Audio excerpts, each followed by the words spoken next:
Good morning students. आज हम बात कर रहे हैं विश्वविद्यालय अनुदान आयोग के एनटीआर नेट एग्जामिनेशन के सोशियोलॉजी सिलेबस के बारे में।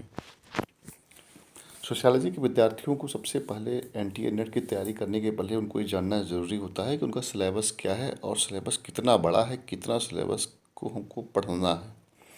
तो एनटीआर नेट का सिलेबस जब हम आइए आपके सामने हम इस पर चर्चा करते हैं। ये हमारे सामने है एनटीआर नेट का सिलेबस और इसमें कौन कौन से टॉपिक पर हमको विचार करना है ये आप देखिए। आप देख पा रहे हैं स्क्रीन पर सबसे पहले दिया हुआ है इकाई 1 समाजशास्त्री सिद्धांत। यहाँ मैं हिंदी में डिस्कशन करूँगा और अगर कोई जो अंग्रेजी मीडियम के विद्यार्थी हैं सिलेबस एनटीआर नेट के वेबसाइट पर जाकर डाउनलोड कर सकते हैं। तो इसमें जो पहला इकाई है समाजशास्त्री सिद्धांत, टोटल 10 इकाई हैं, ये हमको ध्यान रखना होगा। जो पहली इकाई है वो है समाजशास्त्रीय परंपराएं, मतलब समाजशास्त्रीय सिद्धांत का पहली इकाई का एक जो पहला पोर्शन है वो। अब क्लासिकल सोशलॉजिकल जो ट्रेडिशन हमारा है उसमें हमें 3 थिंकर को पढ़ना है, इमानुएल दुर्खीम को, मैक्स वेबर को, कार्ल मार्क्स को। इन तीनों को ग्रेजुएशन और पीजी लेवल पर सभी विद्यार्थियों ने पढ़ा है और इसके बारे में उनकी एक सरल सी समझ भी होगी। लेकिन हमें यहाँ पर ध्यान रखना है कि अगर हम इमानुएल दुर्खीम को पढ़ रहे हैं या मैक्स वेबर को या कार्ल मार्क्स को या आगे जो भी थिंकर्स आएंगे उनको पढ़ते समय हमें अच्छी किताबों को पढ़ना है। अब किताबें कौन सी होंगी, तो देखिए सबसे पहली बात है कि जो भी किताबें हैं थिंकर्स पे लिखी गई किताबें हैं, वो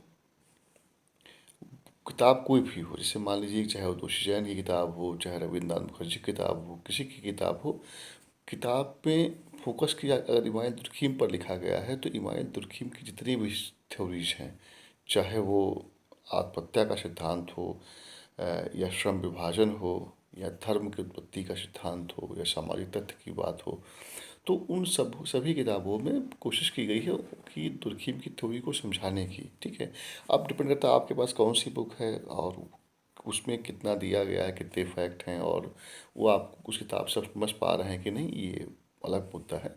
आपको इसके लिए क्या करना होगा कि आप पहले आए हुए क्वेश्चंस को देखिए कि इमानुएल दुर्खीम से जुड़े जो अब तक के एनटीआर नेट के पिछले 4-5 साल के जो क्वेश्चंस आए हुए हैं, वो क्वेश्चन क्या उस आप किताब फुलफिल कर रही है या नहीं कर पा रही है। अगर नहीं कर पा रही है, ठीक है, तो उसके लिए आप कुछ नई बुक्स या नए नोट्स ले सकते हैं पढ़ने के लिए।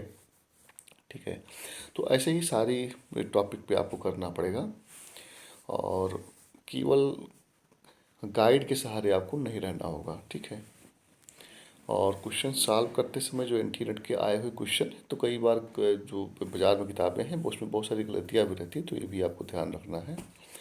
तो इस चीज़ का आप ध्यान रखेंगे।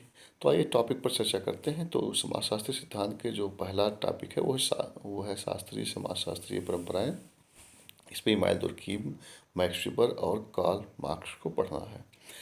जो दूसरा इसी यूनिट का दूसरा जो हिस्सा है संरचना प्रकारवाद एवं संरचनावाद।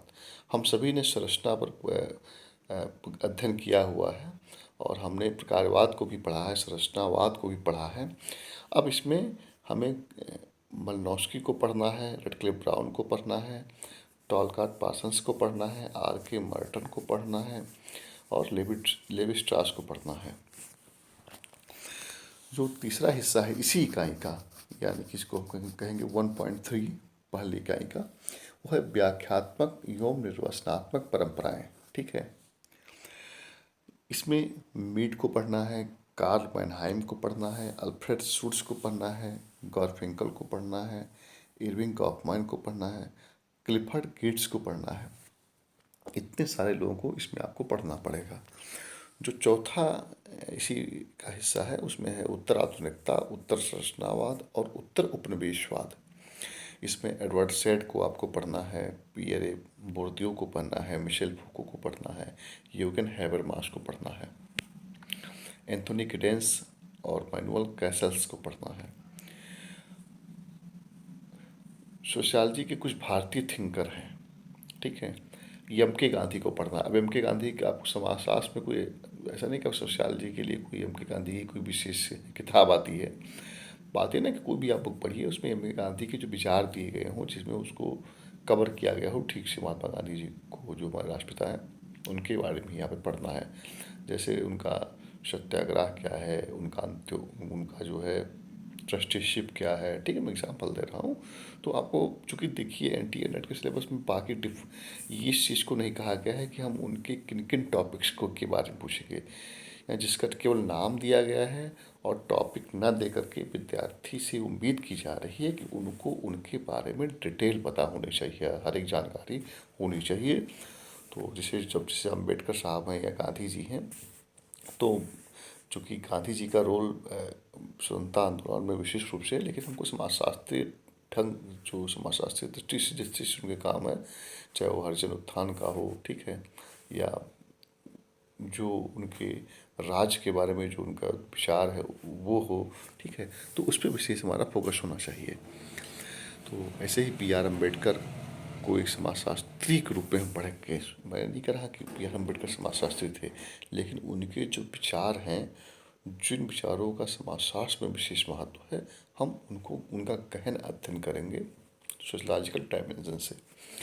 राधा कमल मुखर्जी हैं, जी एस खुरिये हैं, एम एन श्रीनिवास हैं, इरावती कर्वे हैं, इन सबको ग्रेजुएशन लेवल में विद्यार्थियों ने पढ़ रखा होता है।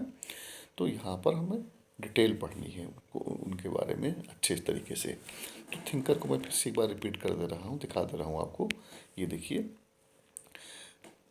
इसमें Emile Durkheim, Max Weber, Karl Marx जो हमारे ट्रेडिशनल सोशलॉजिकल ट्रेडिशन है उससे जुड़े हुए हैं। बाकी संरचनात्मक प्रकारवाद और एवं संरचनावाद है। फिर व्याख्यात्मक एवं निर्वचनात्मक परंपराएं हैं। उत्तर आधुनिकता, उत्तर संरचनावाद और उत्तर उपनिवेशवाद के विचारक हैं हमारे भारतीय चिंतक हैं, देख लीजिए। अब इसके बाद जो इकाई 2 है उसमें हमें क्या क्या पढ़ना है। इकाई 2 को शोध प्रविधियाँ और विधियाँ हैं। हम सभी ने जो ग्रेजुएशन में और पीजी लेवल पर जो रिसर्च मेथोडोलॉजी का अध्ययन किया है, वही शोध जो पद्धतियाँ हैं यहाँ भी हैं। तो इसमें सब विज्ञान का दर्शन है, सामाजिक यथार्थ की अवधारणा, जो इसका पहला पॉइंट है। विज्ञान का दर्शन, सामाजिक विज्ञानों में वैज्ञानिक विधि और ज्ञान मीमांसा, व्याख्यात्मक परंपराएं, सामाजिक विज्ञान में वस्तुनिष्ठता तथा परावर्तकता, आचार शास्त्र, राजनीति शास्त्र, ठीक है। रिसर्च डिजाइन है, शोध अभिकल्प निरूपण है, सामाजिक विज्ञान शोध डाटा और प्रलेख पठन, आगमन निगमन, तथ्य संबोध सिद्धांत, प्रकल्पना शोध, प्रश्न उद्देश्य, परिमाणात्मक तथा गुणात्मक विधियाँ, जाति वर्णन है, सर्वेक्षण विधि है, ऐतिहासिक विधि है, तुलनात्मक विधि है, तकनीकें, निर्देशन, प्रश्नावली एवं सूची, सांख्यिकी विश्लेषण, अवलोकन, साक्षात्कार, वैयक्तिक अध्ययन, निर्वचन, आंकड़ा विश्लेषण, प्रतिवेदन लेखन, मौलिक अवधारणाएं और संस्थाएं। इसमें समाजशास्त्रीय अवधारणाएं हैं, सोशल स्ट्रक्चर है, समाज संरचना क्या है, कल्चर यानी कि संस्कृति क्या है, नेटवर्क, परिस्थिति और भूमिका, ठीक है, स्टेटस एंड रोल, ठीक है, पहचान, आइडेंटिटी, ठीक है, समुदाय, कम्युनिटी, ठीक है, और प्रवासी के बारे में आपको पढ़ना है, ठीक है। ठीक है, प्रवासी जो कहीं प्रवास कर गए हैं उनके बारे में, ठीक है। मूल्य, मानदंड, नियम, पर्सनहुड, हाबिटस, एजेंसी, अधिकारी तंत्र, सत्ता और प्राधिकार के बारे में पढ़ना है। सामाजिक संस्थाओं के बारे में पढ़ना है। विवाह, परिवार, नातेदारी, अर्थव्यवस्था, राज्य शासन, विधि, धर्म, शिक्षा, कानून और रीति रिवाज, सामाजिक स्त्रीकरण के बारे में पढ़ना है। सामाजिक विभेद, पदानुक्रम, असमानता, ठीक है, पार्श्वीकरण, जाति, वर्ग, लिंग, लैंगिकता, दिव्यांगता, प्रजाति, जनजाति, निर्जातीयता, सामाजिक परिवर्तन और प्रक्रियाएं, इसमें पढ़ना है। उत्विकास को, प्रसार को, आधुनिकीकरण और विकास के बारे में पढ़ना है। सामाजिक रूपांतरण और वैश्वीकरण, सामाजिक गतिशीलता, और चौथी यूनिट है वो है ग्रामीण और नगरीय रूपांतरण। इसमें ग्रामीण और खेतिहर समाज के बारे में, जाति जनजाति की जो बस्तियां हैं उनके बारे में पढ़ना है। कृषक सामाजिक संरचना और उभरते हुए वर्ग संबंध, भूस्वामित्व और कृषक संबंध, कृषक अर्थव्यवस्था का ह्रास, विकृषीकरण, प्रवसन, कृषक असंतोष तथा और खेतिहर आंदोलन, बदलते अंतर समुदाय संबंध और हिंसा, नगरीय समाज के बारे में पढ़ना है, नगरवाद, नगरीयता, नगरीकरण, कस्बे, शहर, महानगर, उद्योग, सेवा, व्यवसाय, पड़ोस, गंदी बस्तियाँ और निर्जाति, अंतः क्षेत्र, मध्यम वर्ग और गेटेड कम्युनिटी, नगरीय आंदोलन और हिंसा, राज्य, राजनीति और विकास का जो चैप्टर है, यूनिट है, ये हमारी 5वीं यूनिट है। भारत में राजनीतिक प्रक्रियाएं, जनजाति, राष्ट्र, राज्य और सरहद, अधिकारी तंत्र, अभिशासन और विकास, लोक नीति, स्वास्थ्य, शिक्षा, आजीविकाएं, राजनीतिक संस्कृति, तृणमूल, प्रजातंत्र, विधि और समाज, लिंग और विकास, भ्रष्टाचार, अंतर्राष्ट्रीय विकास संगठनों की भूमिका। तो इन सबको हमको पढ़ना है।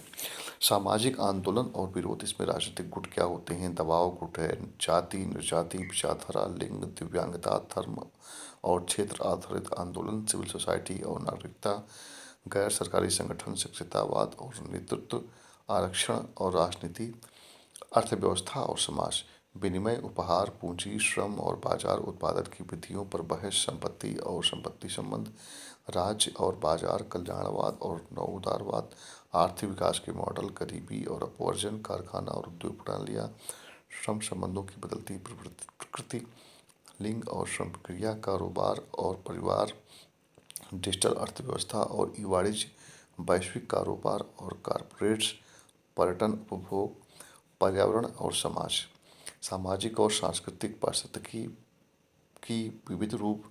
ठीक है। इसी तरीके से प्रौद्योगिकी परिवर्तन, कृषि और जैव विविधता, देशीय ज्ञान प्रणालियाँ और देशी औषधि, लिंग और पर्यावरण। आपके सामने सिलेबस दिख ही रहा है पूरा, बस केवल एक मैं रीडिंग कर रहा हूँ। ठीक है, कि एक आप जान पाएँ कि हमारा सिलेबस क्या है। इसको आप वेबसाइट से निकाल करके प्रिंट आउट करा करके अपने पास रख सकते हैं, रखना भी चाहिए सिलेबस को। तो वन नीतियाँ, आदिवासी अपवर्जन, पारिस्थितिकीय ह्रास और प्रवास, विकास, विस्थापन और पुनर्वास, जल और सामाजिक अपवर्जन, आपदा और सामुदायिक प्रतिक्रियाएं, पर्यावरण प्रदूषण, जनस्वास्थ्य और दिव्यांगता, जलवायु परिवर्तन और अंतर्राष्ट्रीय नीतियाँ, पर्यावरण संबंधी आंदोलन।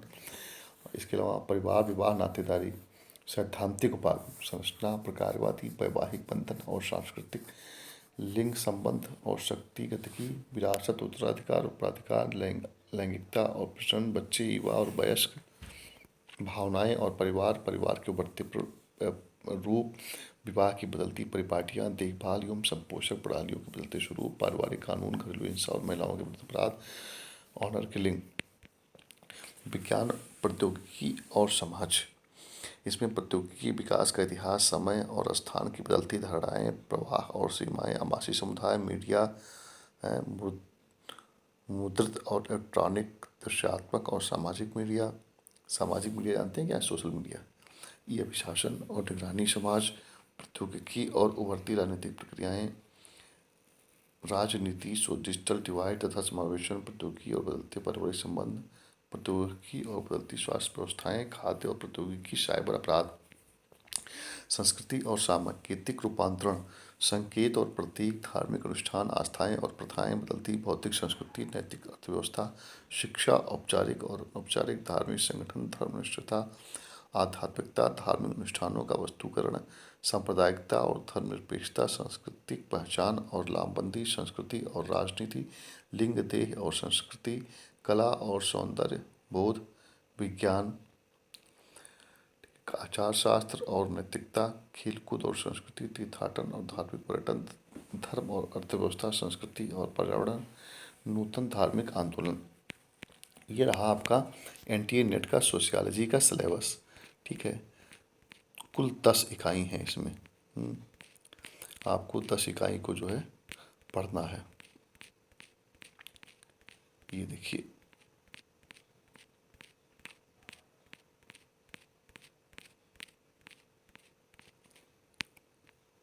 ठीक है। तो सिलेबस देखने में लग रहा है कि बहुत बड़ा सिलेबस है और पढ़ने में लग रहा है कि बहुत छोटा भी है। कुछ लोगों को लग सकता है कि छोटा सिलेबस है। ठीक है, 10 इकाई, केवल 10 यूनिट दी हुई, यूनिट वाइज देखिए लगता है केवल 10 यूनिट हमको पढ़नी है।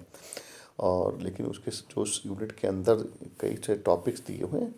ठीक है, तो उस आधार पर थिंकर, बहुत सारे थिंकर सोशियोलॉजी में हैं। इसमें मेजर थिंकर में केवल दुर्खीम और मैक्स वेबर मार्क्स को दिया गया है। बहुत सारे थिंकर्स को हटा भी दिया गया है। लेकिन तब भी अगर आप देखिए थिंकर्स को अलग अलग सेक्शन में ऐसा बांटा गया है कि बहुत सारे आ गए हैं। थिंकर की हम बात करें तो एक इकाई में जो है 3 देखिए यहाँ पर हैं, 4, 5, 6, 7, 8, 9, 10, 11, 12, 13, 14, 15, 16, 17, 18, 19, 20, 21, 22, 23, 24, 25, 26, 26 आपको जो है विचारकों को पढ़ना है। और एक कहा जाए सोशियोलॉजी में एक एक एक एक जो विचारक है उसने कितनी किताबें लिखती हैं, एवरेज किताबें देखें तो 2, 3, 4, 5 किताबें ज़रूर मिल जाती हैं, कुछ के तो 20 किताबें हैं। तो कहने का मतलब है कि ऐसा नहीं हमको इतनी डिटेल में जाननी है, लेकिन जो एक मानक पुस्तकें सोशियोलॉजी में हैं या जो स्टैंडर्ड बुक है किसी भी लेखक के बारे में, तो उसको हमको पढ़ना है, ठीक है। और सबसे महत्वपूर्ण यह है कि हम किताबें उनकी पढ़ें या ना पढ़ें, लेकिन हम एग्ज़ाम आपको जो है एनटीए नेट का एग्ज़ाम देने जा रहे हैं तो इसमें किसी भी विचारक के बारे में उसकी जो थ्योरीज हैं, उनकी जो किताबों के नाम हैं, वो आपको पता होना चाहिए। और तुलनात्मक समझ ज़रूर है कि आपकी होनी चाहिए। अगर वो नहीं है तो फिर रटने से आप एग्ज़ाम को क्रैक नहीं कर पाएंगे। एनटीए नेट पहले नेट पास हो जाए तो जेआरएफ तो बिल्कुल नहीं निकल पाएगा। तो विद्यार्थियों का उद्देश्य पढ़ने का तरीका ये होना चाहिए कि हमें जो सिलेबस है इसको, ये सिलेबस मान लीजिए कि यही आपकी गीता है, गीता, कुरान, बाइबल जो भी मानते हैं, ठीक है। और इस सिलेबस में हर कोई भी जो इकाई का कोई भी हिस्सा है आपसे अछूता ना रहे, ठीक है। हो सकता है कभी एक ही सेक्शन से ज़्यादा सवाल बना दे, ठीक है। अब थिंकर से कहा जाए तो 10 सवाल हैं, 100 क्वेश्चन आते हैं, 10 यूनिट हैं, तो 1 यूनिट के हिस्से में केवल 10 ही सवाल आए, तो कई बार हो सकता है कि ज़्यादा भी पूछ सकता है। तो अब ये जो समाजशास्त्री सिद्धांत जो पहली इकाई है उसी में केवल 26 थिंकर आ गए हैं, ठीक है। तो एनटीए नेट का सिलेबस जो है सोशियोलॉजी के काफ़ी दूर दूर तक काफ़ी क्षेत्रों को कवर करता है। तो इसमें मान के चलिए कि विद्यार्थियों को मेहनत करनी पड़ेगी और उसको पढ़ना पड़ेगा, हर एक टॉपिक पे पढ़ना पड़ेगा और कई सारे डायमेंशन से पढ़ना पड़ेगा, चीज़ों को समझना होगा और ज़रूरत पड़ने पर चीज़ों के नोट्स बनाने होंगे, ठीक है। तो इस आधार पे अगर तैयारी करते हैं विद्यार्थी तो कम से कम मुझे लग रहा है कि एनटीए नेट की तैयारी अच्छी तरीके से कर पाएंगे, ठीक है। बहुत सारे विद्यार्थियों के जहन में आ रहा होगा ना कि इन सब के लिए किताबें हमें कौन सी पढ़नी है, ठीक है। तो विद्यार्थियों को चाहिए कि जो किताबें उनके पास अवेलेबल हैं वो देख लें कि इस टॉपिक से मिलती जुलती हैं या नहीं। अगर मिलती हैं तो क्या वो किताबें सफिशिएंट हैं या नहीं हैं, जो एनटीए के लास्ट ईयर के सवाल आ रहे हैं उसको पढ़ने के बाद उसको सॉल्व कर पा रहे हैं कि नहीं कर पा रहे हैं, उसको देख करके मिला लीजिए। तो या कि इससे क्वेश्चन फंस रहा है, आ जा रहा है, तो नई किताबें उस टॉपिक लेने की ज़रूरत नहीं है तो आप कुछ किताबों को ले सकते हैं। या आप जहाँ भी कोचिंग इंस्टीट्यूट से जुड़े हुए हैं तो अपने टीचर से या अपने जो भी आपका मेंटर गाइड है उससे संपर्क करके उसके अकॉर्डिंग आप कर सकते हैं। और जो विद्यार्थी मुझसे जुड़े हुए हैं वो पर्सनल रूप से उनको मैं गाइड करता ही रहता हूँ, बताता रहता हूँ क्या क्या पढ़ना है। तो फिर भी किताबों की अब बड़ी वो बात होती है ना कि एक विद्यार्थी पूछते हैं सूची बना के दे दीजिए। अब सूची में होता है कि जो किताबें हमने पढ़ रखी है या जो हम जानते हैं हम उसकी लिस्ट बना के दे दें कि या इस टॉपिक से जुड़ी हुई किताबों की लिस्ट बहुत लंबी हो जाती है और विद्यार्थी ये समझ नहीं पाता है कि हमको इसमें से कौन सी चीज़ पढ़नी है, कौन सी चीज़ छोड़नी है, ठीक है। तो कभी देखते हैं कि इसमें कुछ जो मेजर किताबें हैं वो बता देंगे, लेकिन इसका मतलब नहीं कि बाकी टॉपिक के लिए वो चीज़ें छूट जाएगी। तो एक लिस्ट भी दे दी जाएगी कभी जो है। तो ये सिलेबस आज आपके सामने रहा, ठीक है। और कोशिश रहेगी कि जो अगला लेक्चर हो उसमें सोशियोलॉजी से के हम एक टॉपिक पढ़ाना शुरू करें। तो जो विद्यार्थी हमसे जुड़े रहेंगे उसको पढ़ सकते हैं, तैयारी कर सकते हैं। धन्यवाद आप सबका।